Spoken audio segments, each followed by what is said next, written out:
Hey everyone, it's Magma Rhino here, and I'm bringing you my very first video. It's going to be a video review of the Asus Eee transformer.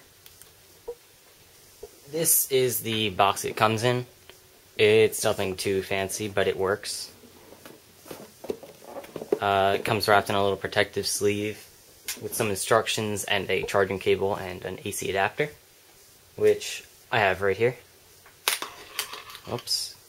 Alright, one of my only complaints with this device is the charger itself. Currently there's no chargers being sold like anywhere at all, really. You can't buy them anywhere. So if you lose this, you're dead. Also, it's short. It's only about 2 feet long. So as you can see, this is doubled over. It's pretty much a foot right now. So that's a bit of a pain. Other than that, everything else is fine. It charges in about 3 hours over the AC. One thing to point out, it won't charge over USB because it does require 15 volts to charge. So just keep that in mind. Here is the standard lock screen. You just get a little slider dot thing, you bring it to the outside, it unlocks. Alright, so right here is your standard Android interface. I'm currently running 3.2. 3.2 didn't really change much, but still, it works fine. It's responsive, smooth. Alright, first I'll talk about the screen, which is absolutely stunning, and there is absolutely nothing wrong with the screen. It's got great viewing angles, as you can see here. You can see it when it's pretty much flat. It's bright, and like the blacks look like black, and the whites look like white, and all the colors just kind of pop out at you.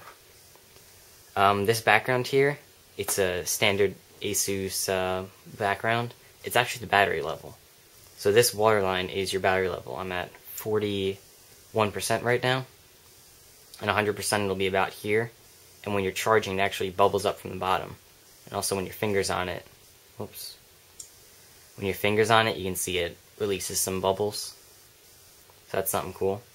If you hold down your finger on any screen, it brings you to this, where you can add widgets, apps, change your wallpaper, or just quickly jump between any home screen.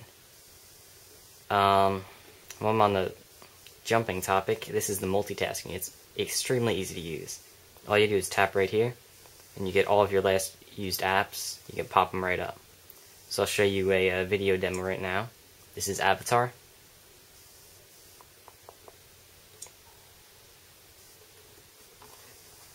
It's a little hard to see because it's bright in here.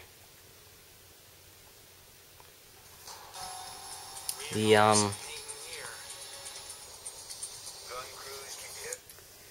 speakers are a little on the quiet side.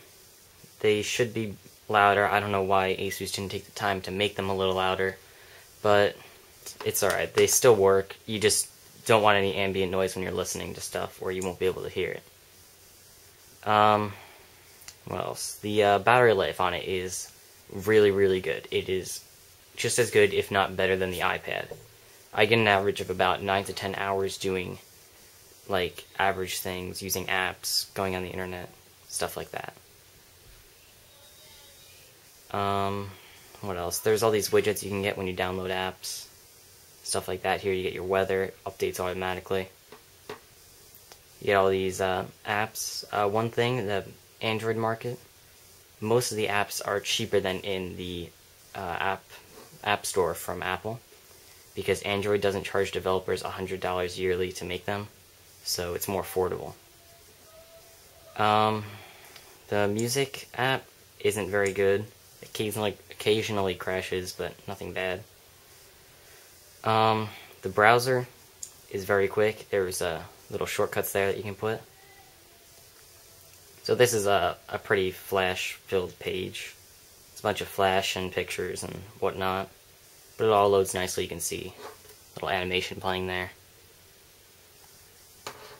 Then I'll show you if I can find an embedded video somewhere. I don't think there'll be one here, but yeah, no. Well, anyway, it loads quick. Scrolling, it kind of loads as you scroll, so it gets a little annoying, because when you scroll up, it starts white and then it flashes in, but it's nothing bad. So overall, I like this device a lot. It is definitely worth the $400. I actually bought the 16 gigabyte, then I popped in a little micro SD right there, and I expanded it to 32. So it's plenty of memory to work with, and I like it a lot. So I also bought this case off eBay for it. It's just a little folio case. What I noticed was it kind of kept slipping out the bottom, so I put some Velcro there and inside it. So I'll just show you quickly what it looks like.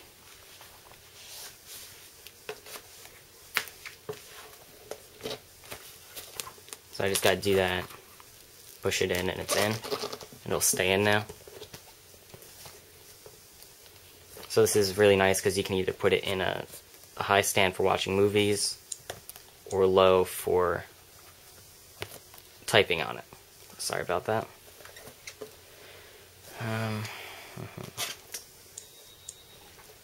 When you're flipping screens, like rotating it sideways, it's not extremely quick, but it's not bad.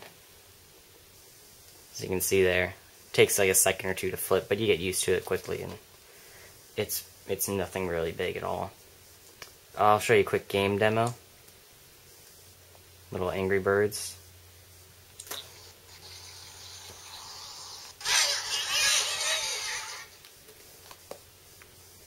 So as you can see, it's very smooth. Pictures are crisp, and there's no lagging in it. Alright, one thing I like is with the tablet interface, it gives you this menu button right here, and it pops up the menu. And it works on almost every single app. So you don't have to go way up there to hit the menu button. You just tap right there. In the marketplace, there aren't too many tablet optimized apps. However, most of the phone apps work perfectly fine on here. In the 3.2 update, they included something that would fix the apps that were sized for only a phone screen, the ones that couldn't be expanded. So now they expand and they work fine. So I'm pretty sure almost every single app now works on a tablet. So here you got all your top free ones. And buying them is kind of annoying because if you want to purchase something, it's going to ask you to put in all your information. I think it saves it like after you do it once, but for the very first time it's going to prompt you with all this stuff. Just covering my email address there.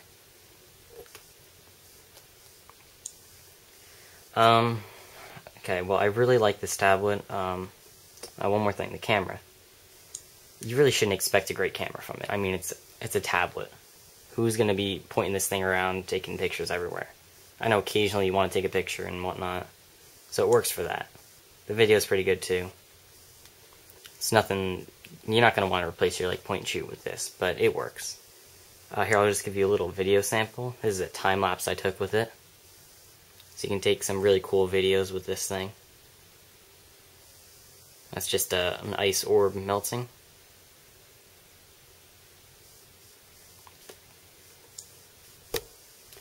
Alright, so I'm going to wrap this up. As far as this bottom bar goes, I already told you about this side pretty much. There's a back button too and a home button, in case you didn't notice. On this side you got all your options right here. They just pop right up. You can change the brightness, lock the screen, do your Wi-Fi, whatever. Settings are right here. You can go in and do whatever you want. That's pretty much it. So I hope you guys like this video. It's my very first, so please don't be too harsh with the comments. And if you're still watching, remember to subscribe, favorite the video, and rate it, or give it a thumbs up if you liked it. It really helps me out, because I want to try to get a lot more videos coming in. And if I know you guys like them, I'll be more motivated to make more. So thanks for watching, guys. See you later.